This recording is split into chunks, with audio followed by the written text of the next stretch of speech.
Good morning, then. Welcome to our Customer Centricity Month panel on customer-centric culture. We spent Customer Centricity Month talking about strategies and initiatives and things that you can put in place to help your organization focus on delivering value to customers. But those things only get you so far. As Peter Drucker famously said, culture eats strategy for breakfast. If your organization doesn't have a culture of customer centricity, then you're probably fighting against the tide, and the initiatives that you put in place risk being washed away over time. So how do you shape and embed a customer-centric culture? On our panel discussion today, I'm delighted to be joined by three experts with practical experience of doing just that. I'm Giles Colborne, Strategy Director at Soprasteria Next, and I'll be your host. Joining me are Sarah Lyons. Sarah is CMO of Parmenion. She's in charge of brand and product development at Parmenion, which is a wealth management firm that looks after £9 billion worth of customers' savings and investments. She's involved with everything from designing the platforms that Parmenion provides to financial advisors to thinking about its financial products. Jermaine Faulkner is Head of Customer Experience at the Civil Aviation Authority, the airline regulator, covering economic and safety issues and concerned with everything from protecting passengers when airlines fail to issuing pilot licenses. And John T. Delisle-Small is Behavioural Science Lead at Soprasteria Next. He's an expert in organisational psychology, and he helps organisations manage and embed culture change. Welcome, everyone. I'm delighted to have you all here. We'll be having a short discussion about culture, and we'll also be inviting questions from you, the audience. So as we go, if you've got questions, please just type them into the Slido panel that you should see. You'll see the words "type your question." You can ask those questions anonymously, or you can let us know your name. Either works. And we'll try and cover off those questions in the discussion and in the Q&A at the end.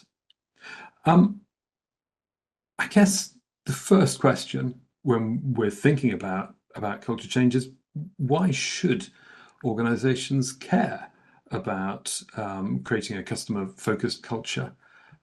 Sarah, what does that mean to you? Why should organizations even bother?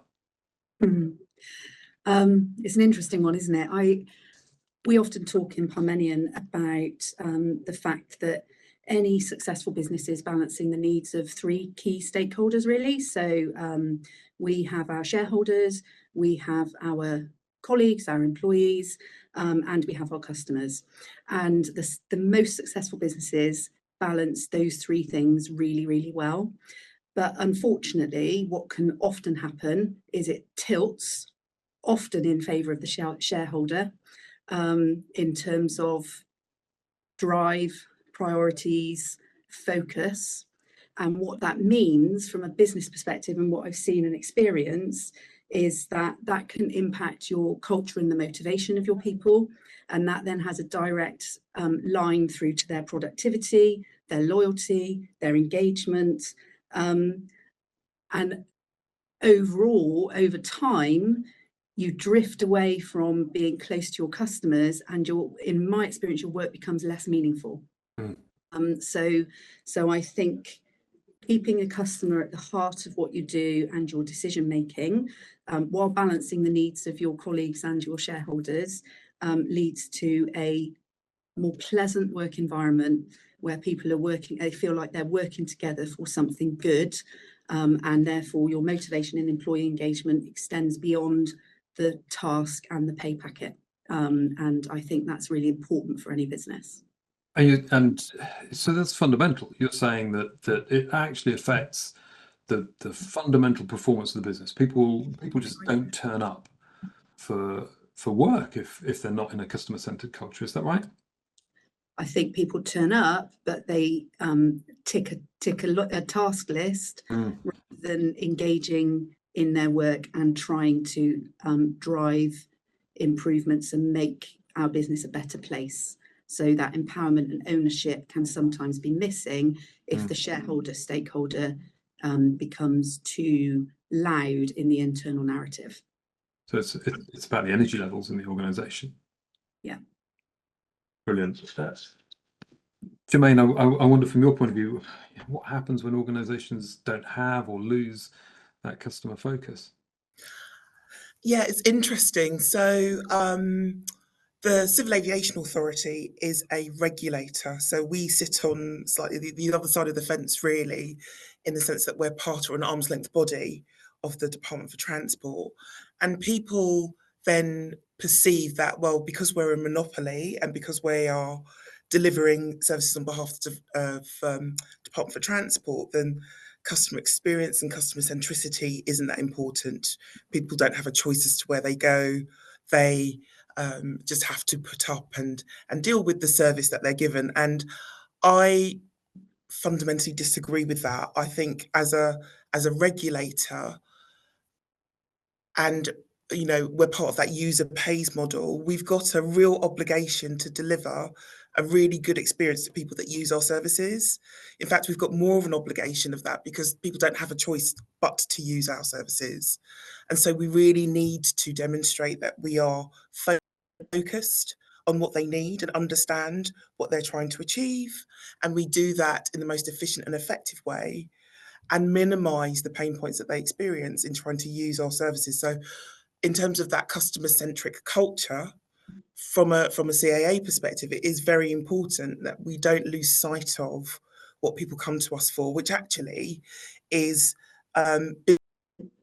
businesses need to be able to trade. Individuals need to be able to earn a living. And so not losing sight of that enables us to really focus and make sure that we're as efficient and effective as possible.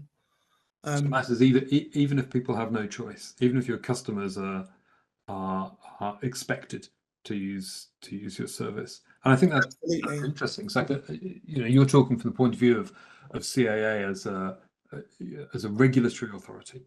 Everybody has to use it, but there are a lot of organisations which are embedded in the life of the UK, which see very little customer churn, and that might think therefore that customer centricity is not important. And you're saying actually even in those situations it is. Yes, it absolutely is, because it affects their day-to-day ability to earn a living, do their work, operate safely in the environment, and meet the needs of their customers and the people that use their services. So us being timely, efficient, focused on delivering a good experience with their needs in mind enables them then to, it's a positive cascading effect for them to then deliver a good service to their customers. So we have Sarah's point of view, the organisational energy, from your point of view, the effectiveness of what the organisation's doing as well. John T, what do you see happening when organisations lack that customer focus? I think, well, we know that one reason why when organisations decide to become more customer centric, they struggle, is that they haven't actually done the hard and deep work about thinking about how being customer centric fits in with the purpose and what the organisation is trying to achieve and what the strategy is. So you may have people on the front line, for example, who are passionate about delivering a fantastic service for customers, but are not supported internally in the organisation as well. So that way, like as we just heard from Jermaine, this fantastic articulation of how you connect up the dots in the organisation is so important to helping people understand that why to get going with becoming a more customer centric organisation. And I mean, there's this need for organisations to be customer centric, to have that energy, to connect the dots, to have a strategic intent, as you say, and to deliver valuable, useful, usable services. And if that's the reason to have it, we're talking about culture, and culture seems to me such an intangible thing. I mean, is there a definition that enables us to kind of pin it down and to understand what we are talking about when we talk about culture, John T? Yes, I mean, absolutely. I mean, sort of Google culture, you get all sorts of interesting metaphors, sort of iceberg, or culture's like a shadow. It's sort of always there, always changing, but how can you influence it? But I suppose, being a behavioral scientist, I would favor the definition that says that culture is actually the ingrained patterns of behavior in an organization, which are encouraged or discouraged over time. And we can see culture, sort of culture begins when like the policy ends or training ends. You've got a culture challenge when you may send people on training, but they're still behaving in a certain way. Well, why is that? Well, it is because there's those ingrained patterns of behavior which have been there throughout sort of the history of the organization, through the norms, the assumptions, and the mindsets of people in the organization. Okay, so it's something that exists outside of processes, outside of posters on walls, and it's something about just some deep behaviors. Well, it can be complementary. It can be complementary to those processes in a sort of a thriving, healthy culture, or it can be very negative. That sort of cognitive dissonance of the policy that says one thing, but we're behaving in this direction as well. But the real culture is like revealed by how people spend their time in an organization, how people spend the organization's money. Are they really focused on customers, not what it says on the mouse mat and on the walls? So those sort of deep behaviors and where people's focus and attention is. And so you were talking about these sort of 3 different places where people's attention might be. Do you have anything to add to that? Sorry, Oh no, Sarah. Sorry. You're talking about people's attention being on stakeholders, or people's attention being on customers, or people's attention being elsewhere. I agree with Jonty. It is about the work that we do, culture. I remember being in an organisation where the culture was probably less than good, and the managing director of that business we were having a conversation about how difficult the culture was, and he said, "Well, that's you guys. You guys are the culture of this business," and I fundamentally disagree with that. I think culture is a top-down activity, and you have to lead by example. And I think that if, as business leaders, you are seeing the behaviour in your teams or across your business that you is opposite to what you want, the first place you need to look is yourself, because often it's mirrored. Your own behaviour is mirrored back at you by your teams, and so that's one of my big learnings in leadership. Really, it's a bit trite and a bit cliche, but you kind of need to be the change you want to see in order to drive the outcomes that you want. It's no good just talking words and not following up with actions. People are the cognitive dissonance, as Jonty says, between that. People are very astute, and they may not explicitly recognise it, but intuitively, it causes disengagement if your words and your actions don't match. So that's the biggest thing to get right across your leadership team and across your business. So that culture is set by example. It's set from the top, or from the influential people in the organisation, and you can't just opt out of it and say, well, it happens elsewhere. And therefore, as a leadership team, you need to be very, very clear what you expect of each other and of your teams. And that's when you start to get the consistency across your organisation in terms of behaviour. Thank you. And Jermaine, how have you kind of pinned down culture and said, well, here's where it is. Here's the thing that we're looking at and we're talking about when we say the word culture? It's very similar to what's been spoken about already by Sarah and Jonty. At the CAA, our mission is really clear, and our mission is to protect people and enable aerospace. And we do that by having a safe, secure and sustainable aviation system, working for consumers and the public. But from a culture perspective, historically, if you look at how regulation has been delivered, it's been a bit more command and control historically. And I think there is an evolution happening where we need to empathise without compromise. So at no point should we ever compromise on our ability to keep people safe, to deliver our mission, to protect people and protect the aviation system. But it's the evolution that's happening, I guess, is around how do we deliver that? And that's where that culture piece comes into it. So how my boss always gives the example of taking your car for an MOT, and actually the garage is under no obligation to grant you an MOT for your vehicle. However, the manner in which you're greeted, the way that your car is treated, the way that you are, if there are any challenges or faults with the car, how that's communicated to you, how then you're given options to resolve that in order to achieve the value that you want, which is the MOT certificate, is all within the gift and the culture of the garage that you take it to. And we see that very similarly in our organisation. We will never compromise on making those hard decisions to keep the aviation system safe. However, the manner in which we engage with industry and individuals, the services that we provide, and how we present ourselves as the CAA, that's where that cultural change and shift can happen and is happening and is evolving. It's already there. We're just trying to amplify that. And that's very much about then, I suppose, going back to Sarah's point about being clear about what your intention is. You know, that for CAA, being customer centric isn't about being nice to customers. It's about doing a good job for them, and those things can be quite different. And so that precision and clarity about what it is you mean is really important. Is that right?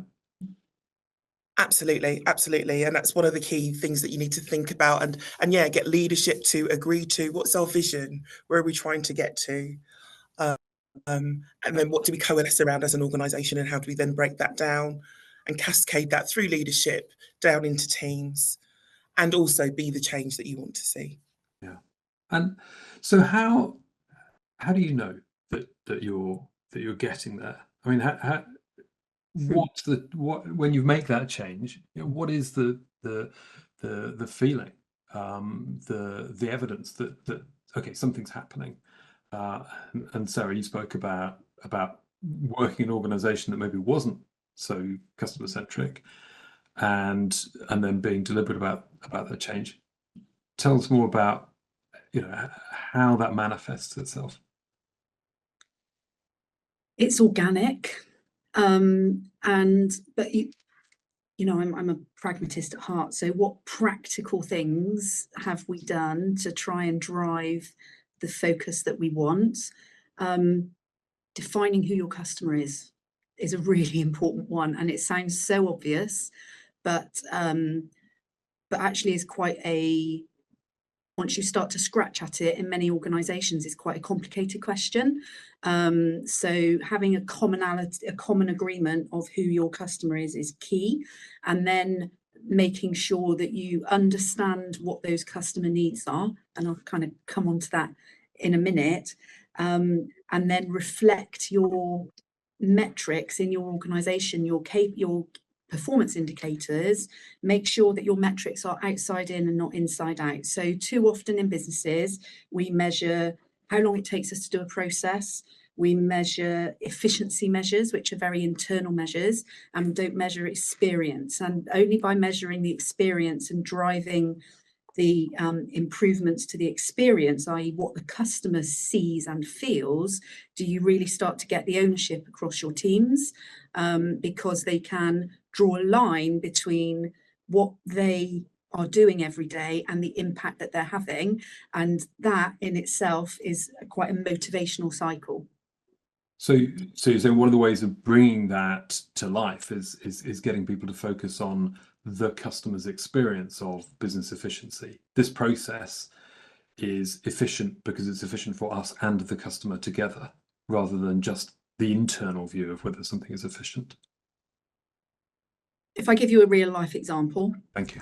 We used to, so we look after people's life savings, and one of our key measures was how long does it take us to pay money out. That's a key moment of truth for customers. They want their money that they've saved hard for all their life, and they want some of it back to spend on something.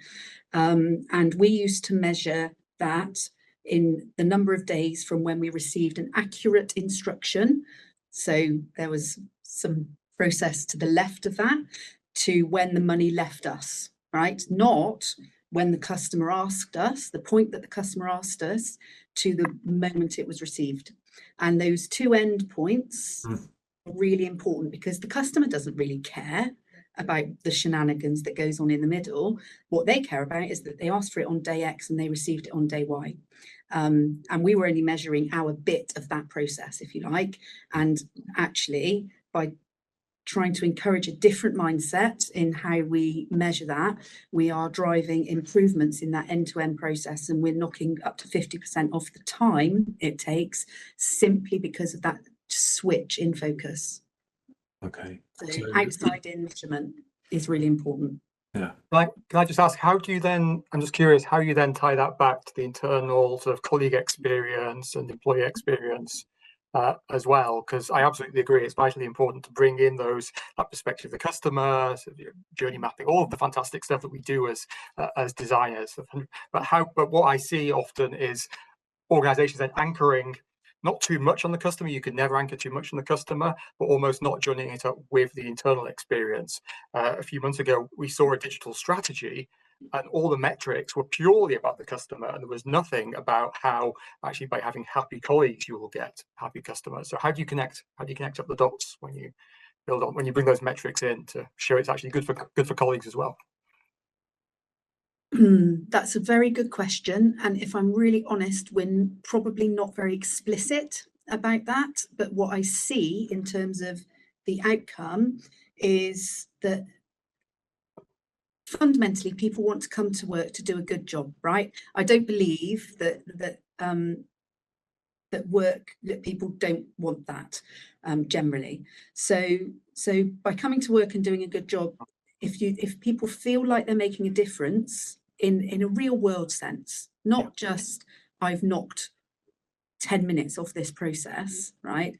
But I've actually helped a customer buy a house today, that is a much more meaningful interaction from a customer perspective than the pure internal metrics. And I think that then drives better engagement, because that's what we reward and talk about in all our communications, and we give those examples and we celebrate it. That then drives better engagement and more ownership, and that being clear on the vision and where you're trying to get to gets everybody pulling in the same direction. That's the theory anyway.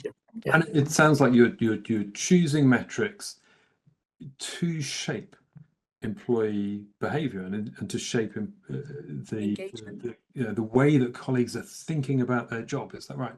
Yes, that's what we're trying to do. But it's easy for me to sit here. Don't hear that that's easy. It really isn't. Oh, we'll come on to some of the challenges then in a moment. Jermaine, I wonder from your point of view, thinking about that transition and shifting an organization to being more customer centric, where do you start to see the benefits of it coming through?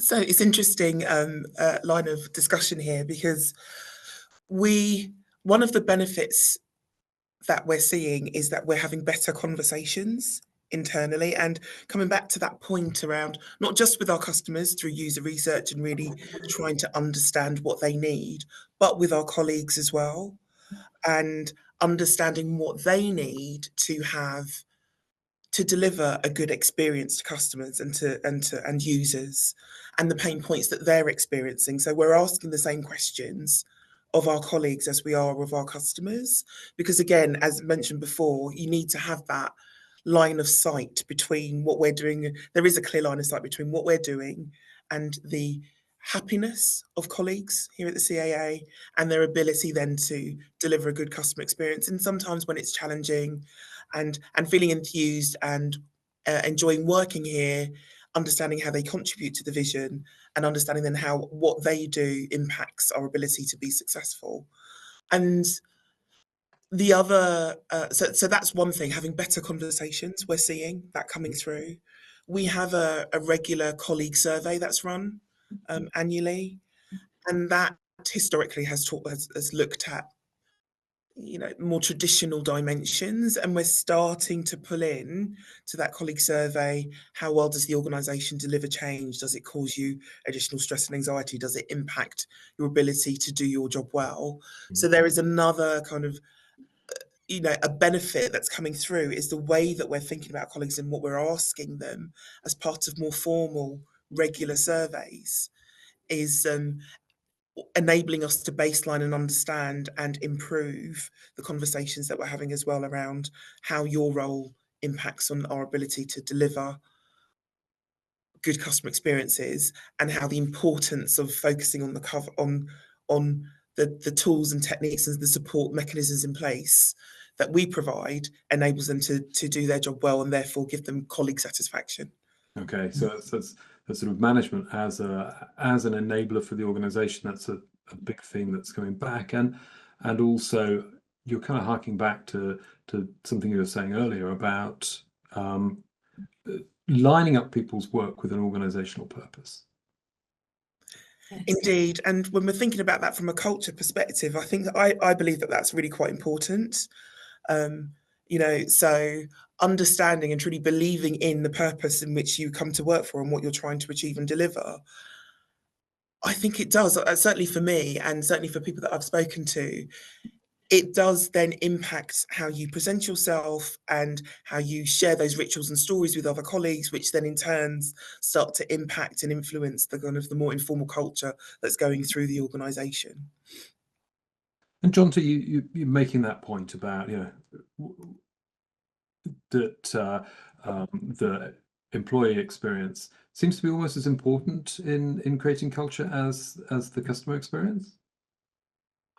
I definitely think that the employee experience is vital to the customer experience. I mean, there's actually an argument in sort of academic organizational psychology, organizational behavior, Harvard Business School, have a model that says, you should put employees first and customers second, because that is the way you get the highest levels of customer satisfaction. Of course, there are companies in the world who have been obsessed with customer centricity and made that their central driving goal, but that doesn't really work for most organizations. And know from working with clients that they start off saying, "Oh, we just want to be the next Amazon," and you really dig into it. Well, do you really? What does that really mean for you? And what is your purpose? You can't just have customer obsession as like a proxy for your purpose.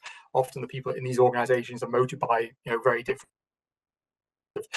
aviation safety and financial well-being and the like. We know. I mean, Gallup has led the way in sort of understanding employee engagement, and the follow through between high levels of employee engagement through to customer satisfaction, customer ratings is there, and it's established. So what we can do, and it's fantastic how Jermaine described how changing the conversation in an organization is so powerful, because as Sarah was saying, it's the messages that people get, and having very different conversations changes the messages about what's important. So that is changing the ingrained patterns of behavior in the organization. So it's rewarding those expansive, discovery focused conversations, so people can really connect their own purpose, why they're in an organization, to how they're helping customers, to how they're helping the wider objectives as well. There's a sense then from all of you that designing, being a great customer organization, that the job of management and leadership is actually think about how you enable that through employees and through your colleagues. Okay, thank you. So in getting there, what are the biggest practical challenges that you've faced along the way? What are the things that have proven to be difficult? Because we're starting to kind of pin down, okay, if this is what culture means and how we influence it and why we're doing it. You've all said it's not easy. Sarah, what sort of challenges have you faced on the way? One of the big and I suspect it's not unique to financial services, but certainly in financial services there is a kind of knowledge gap between those that work in the sector and our customer base, in terms so financial understanding and education generally is not great if you take the population as a whole in the UK. So you've got a knowledge gap. And what that leads to, in my experience, is lots of people that know lots of things, and they want to tell people about what they know, right? And so switching our culture, and believe me, we are not there yet, switching our culture from what I would call a knowing culture. This is a Microsoft phrase, so it's not mine, but a knowing culture to a listening culture is the biggest hurdle in my experience, where there's lots of people that know lots of things, but actually there's a dissonance or a disconnect between what they know and what our customers need. So two of these, one of these, use them in that proportion would be my mantra, but that's a very hard thing to embed across a culture where you've got a lot of experience and people, not just within our business but out with the business, who think they know what the answer is. So, and just to build on that, I imagine that people's technical expertise, their expertise in finance, in wealth management, is the thing that they judge their value by. Yes. And actually, you're saying your value is judged by how curious are you about our customers. Is that right? Curiosity, we talk about that internally a lot. Be curious in terms of what our customers need, what they expect, and how we can make a difference. So I used to work with a guy who talked about unarticulated customer needs, and I think in more complicated worlds, customers, they'll articulate an outcome, but it's different to articulating a need. And I think the skill is trying to dissect that to get to what they're really talking about. And in financial services, it's often, we can go back to just basic psychology around Maslow. It's that security thing, right? And if you can tap into that, that is a really important need that I think, all the technicians and the tax experts and all of that stuff talking about that there's just that cognitive dissonance between those two things, in my experience. So it's kind of like being a good doctor. People come to you saying, I need these symptoms cured, and your expertise is saying, actually the problem's over here. This is the malady that you need cured instead. But it's still that focus on the customers. As you said, I thought an articulated need. Exactly. Jermaine, what about you? In shifting a regulator to be more customer centric, what kind of challenges have you faced?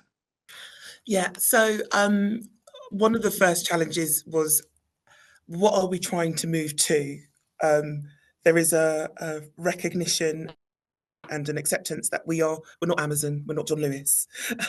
In terms of, so what does good look like when you are a safety regulator? And getting that articulation, and then from our leadership, was one of the first steps that we took. And also it takes a little while because everybody's got different views, and the breadth of what we do is quite broad. So I don't want to say that it was in a negative way, but it was some conversations that we haven't had before. It's like, actually, so where do we want to get to, and what does good look like, and can we coalesce around an agreed view of this? So that was one area that we needed to focus on quite a lot and have quite a few conversations, which are still ongoing. I think the fact that the government is definitely very supportive of trying to encourage regulators and government organisations to move this way also supports that narrative and that discussion that's being had. I think secondly, I mentioned the fact that we started having really good conversations, but then what do we do with what we're finding out? What do you do with that data? It's all very well to talk to colleagues about their pain points, to listen to their rituals and stories, but then we have to show that we're doing something with that so that they start to believe that actually there is a shift happening. It's worth their while to speak up and to talk about what is impacting them and stopping them from being able to deliver a good customer experience, or shift the culture of the organisation. So the second barrier is, it's not just about that small slice. I think we've talked about that silo. It's like, how do we then take what we're hearing, turn that into actionable insight, and then action it? and that plugs then into broader business planning channels and other things. Some things that we can do are practical and through conversation, but other things actually do need changes, physical changes into their facilities, environment, systems. And demonstrating that we are doing that is also a challenge, and plugging into the infrastructure to enable those changes to happen is a barrier. You don't quite realise what the ripple effect is until you start getting into this and hearing what colleagues are saying. Then you have to do something about it. So making it so again, sort of listening and then making it real, making it feel like change is happening. Absolutely. Brilliant. It's a good moment to remind people listening that if you've got questions, especially about the barriers that you've faced, please put them in the chat, and we'll see if we can address some of those in the Q&A in a minute. And Jonty, so from your experience, what are the big barriers that people face? Where do things go wrong for them? Well, I would say actually, you've got to bring that curiosity. It's fantastic. If you've got that curiosity about your customers, do it in equal measure in terms of what is happening internally in your organization.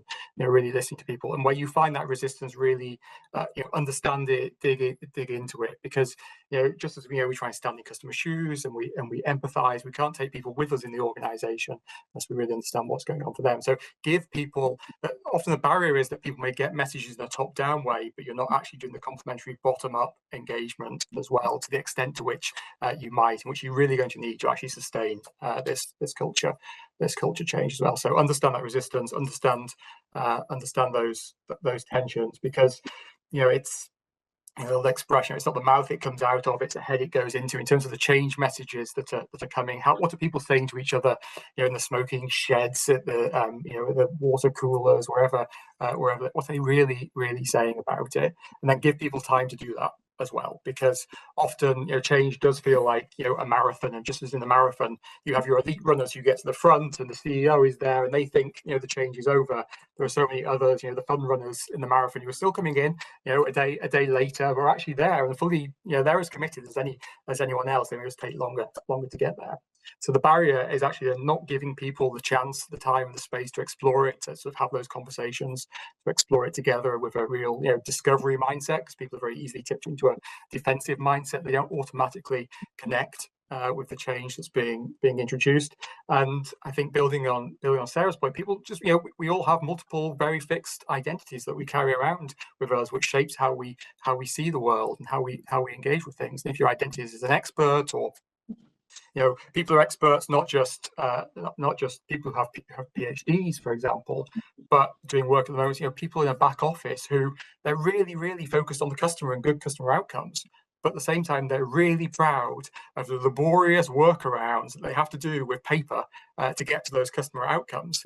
And they won't be able to shift to a more actually ultimately better customer outcomes because they're so wedded to how proud they are of the things they've been doing. And that's valid and understandable. So give people the chances to act on that, and bring also the experimental approach. We're design thinkers. We're taking that human-centered approach to customer experience. How can you bring that to your colleague experience as well? So give people a chance to try things in a safe way. So culture change is hard then. I mean, it's about people's sense of worth, their sense of self.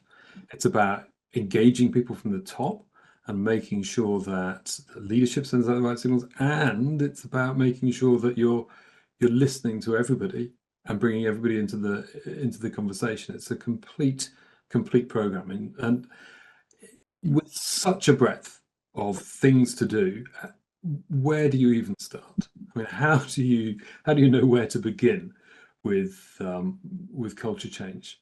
And Jermaine, when you're looking at beginning a program like that in a large organization, how do you choose where to begin?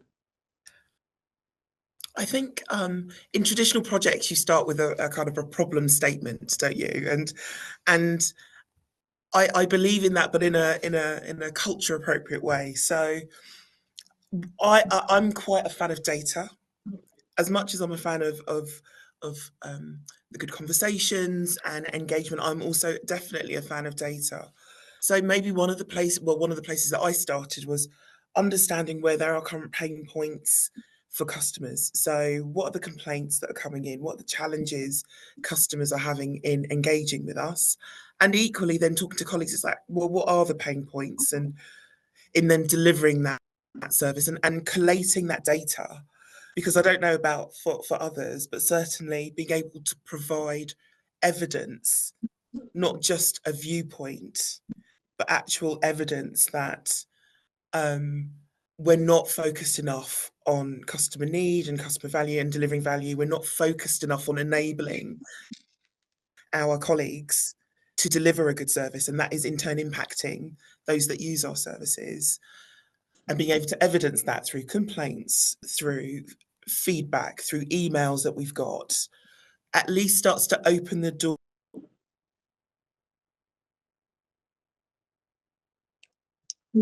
Oh, I think I've just lost Jermaine. But I think as we wait for her internet to catch up, that, you know, how do you begin? You show people there's a problem. You gather evidence and you make it real. Is that right, Jermaine? Oh yes, sorry, I lost you all there. Technical issue. I'm not quite sure where I dropped out. We're going through the door.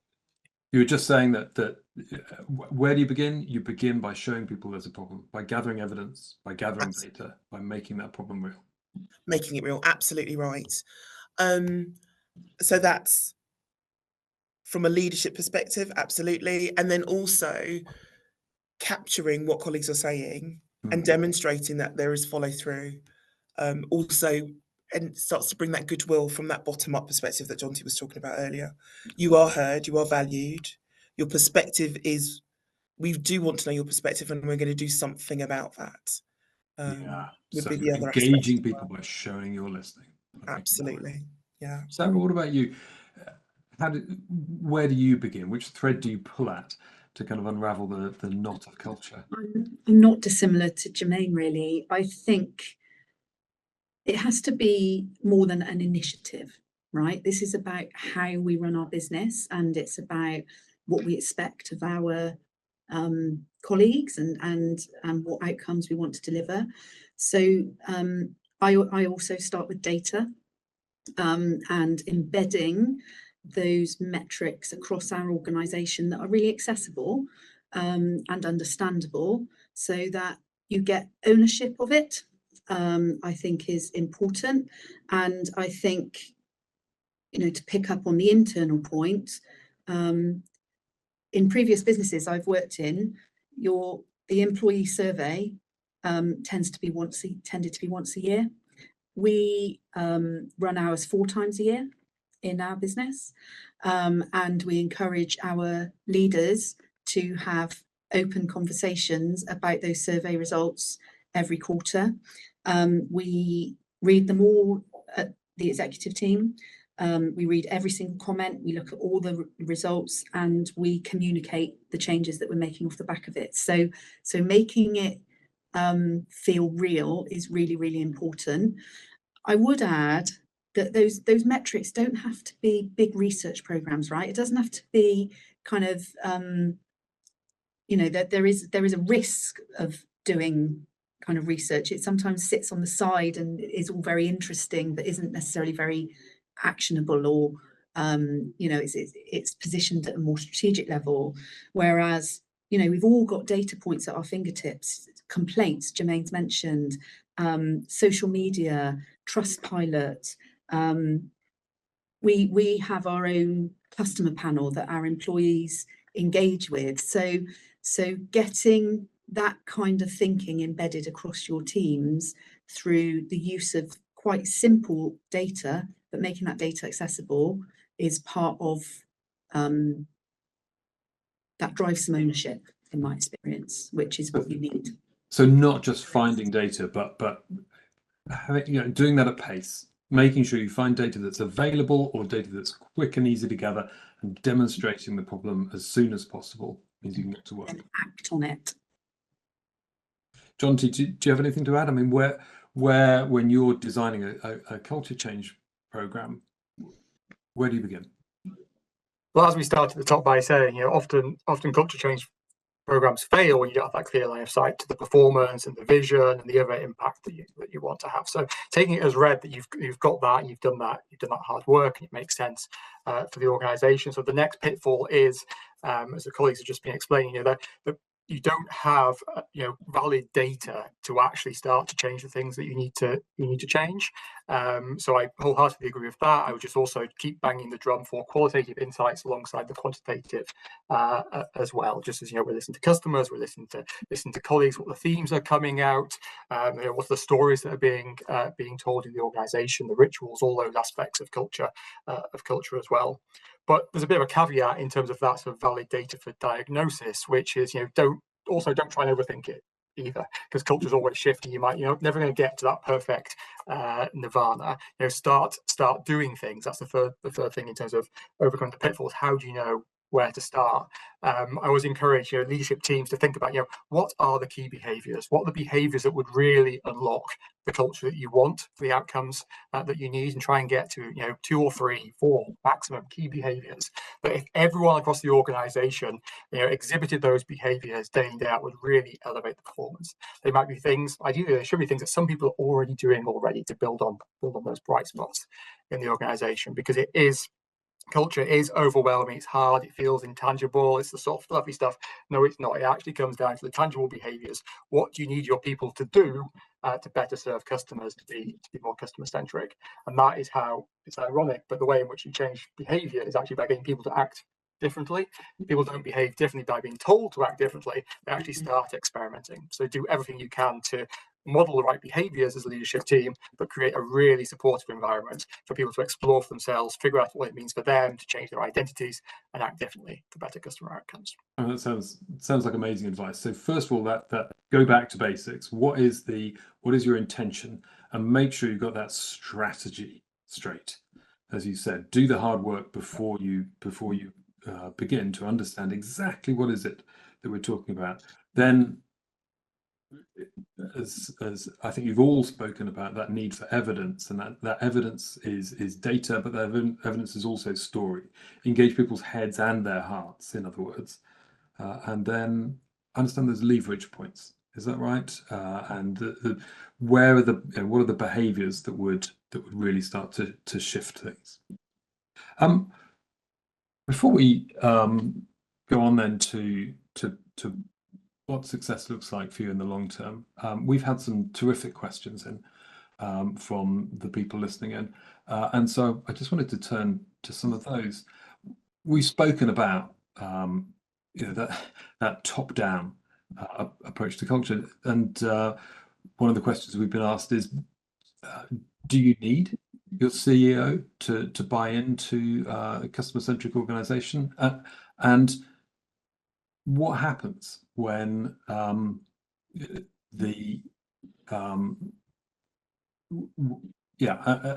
what happens when you don't have that buy-in for change at the most senior level? How do you get going then? Sarah? I think it's really hard. I think that leadership in this kind of all-encompassing business change, which is what you need, is unless our people see consistency from across the leadership team, I think it gives those who are less inclined to engage an opt-out. And so it doesn't mean it's not possible, I don't think, but I think it's much harder, if I'm honest. And how do you manage up? I mean, I think that's it has to be data. So we would have all been in conversations where, well, the culture's the culture, or you can't change it, it's just our people, or that's the fluffy stuff. What I really care about is sales or revenue or efficiency or costs, and so those data points and the evidence is so important. And so if I was in that position, I would be looking to track improvements over time and evidence the difference that it can make. But I control my remit really. And so when it's not there, because an organization is it's an ecosystem, and there are dependencies across the ecosystem, and so it can just make your job harder, because you feel like you're pushing water uphill when you're working with other departments that aren't aligned, in my experience. So Jonty might be better at answering this one than me, because my own experience would suggest it's actually quite difficult. I mean, it is hard, but you also make an interesting point there that you can at least affect the culture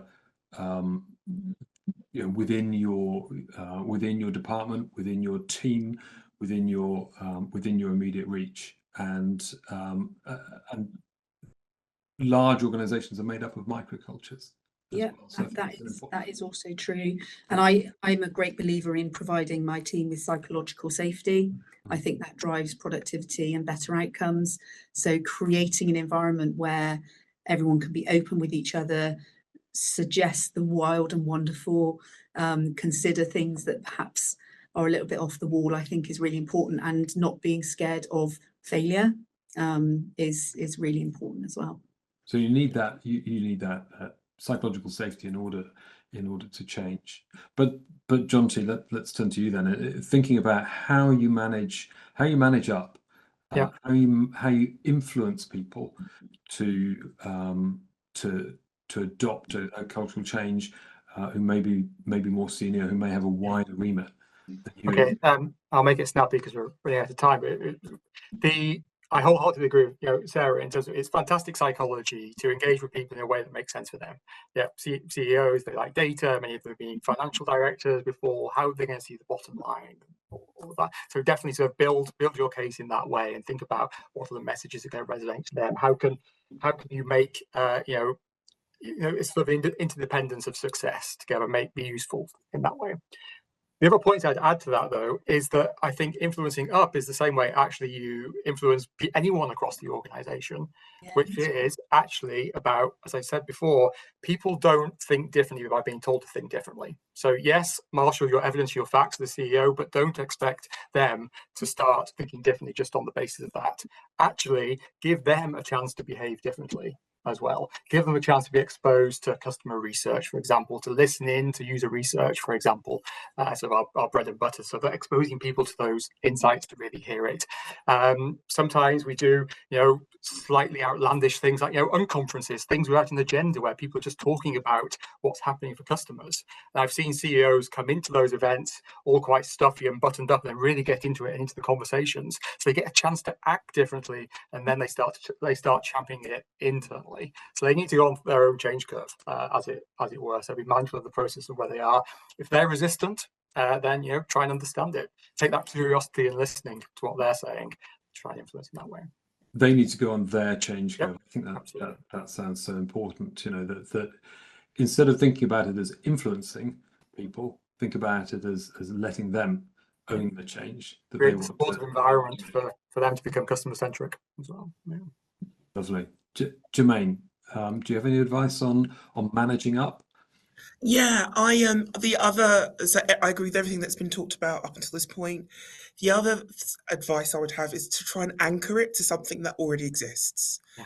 In the CAA, we've got some really good values around collaboration, never stop learning, respect. If you can anchor the cultural shift and that need to focus on customer centricity to already deeply embedded kind of beliefs that are there, that exist in the organization, then I think you've got, it gives you a leg up, and it gives you something that you can then build upon more easily in a language that people already understand, using terms and ideas and thoughts that are already embedded in the business. So if you do have those anchor points, if you can identify them and utilize them, then I think that's hugely beneficial as well. It sort of comes back to maybe what Jonty was saying about find your leverage points, that you need to say where does the organization have beliefs that you can build on? Do you have an example of that? And go with the flow. Yeah, go with the flow. You have to lever everything. Sometimes taking away the barriers to let people flow in that in the direction they want to. So we've anchored our user research into never stop learning. It's a value for the organisation. But then we've taken that and we're using that as a message to say, have better conversations with your colleagues, listen, actively listen. What are the pain points? Let's use that information to try and improve the experience and the culture and understand what it's like to walk in somebody else's shoes. And so we've been able to kind of create a nice narrative to a value that already existed in the organisation. So many of our questions are about exactly this, about how you influence people and get people to change, and that level of sort of engagement and empathy and flow then seems really important. Is that right, Sarah?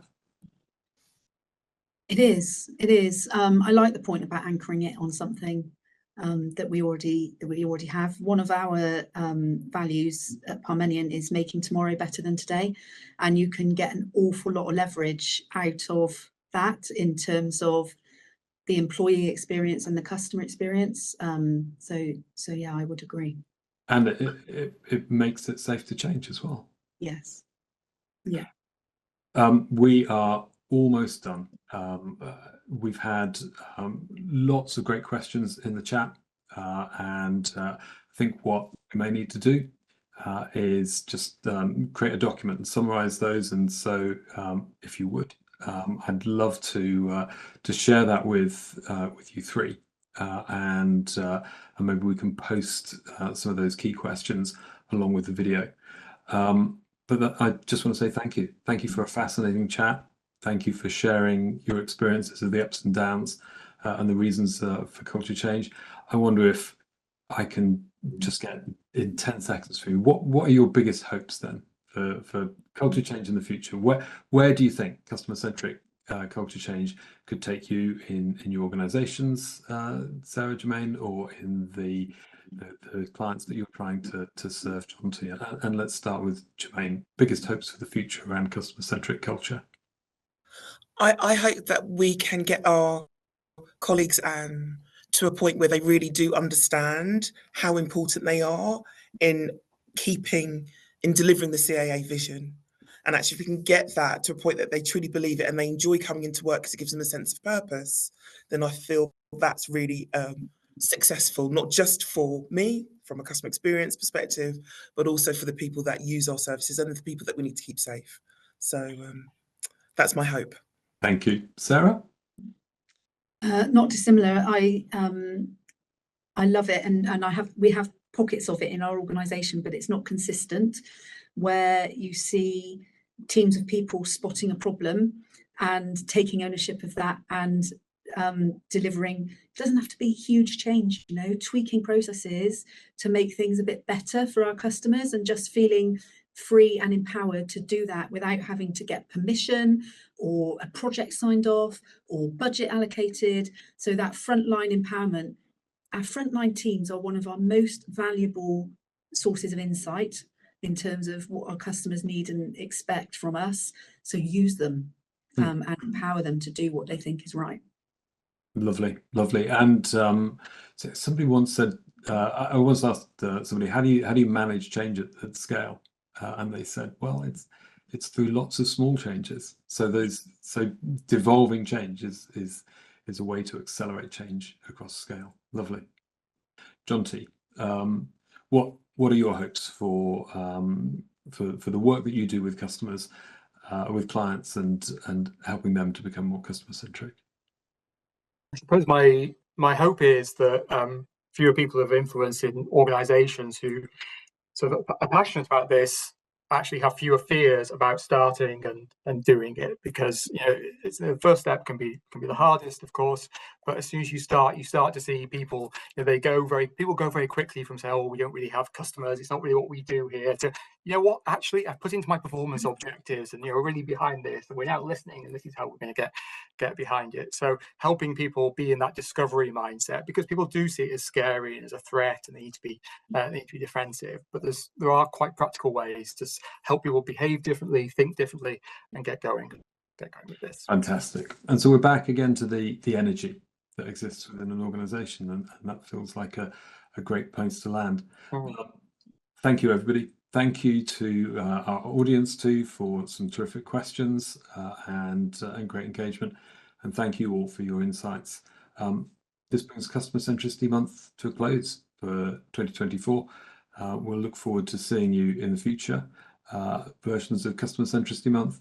And of course, the video and questions will all be available online later. Thanks very much. Giles, I think it's worth saying, Giles, thank you to Sophie as well, who sadly was poorly, and thank you to you for stepping in at the last minute. People may be wondering where Sophie got to. But, yeah, thank you to her, because she did a lot of the brain work behind the scenes pulling it together. Thank you. Yeah. Goodbye, everyone. Thank you. Bye. Thank you. Goodbye.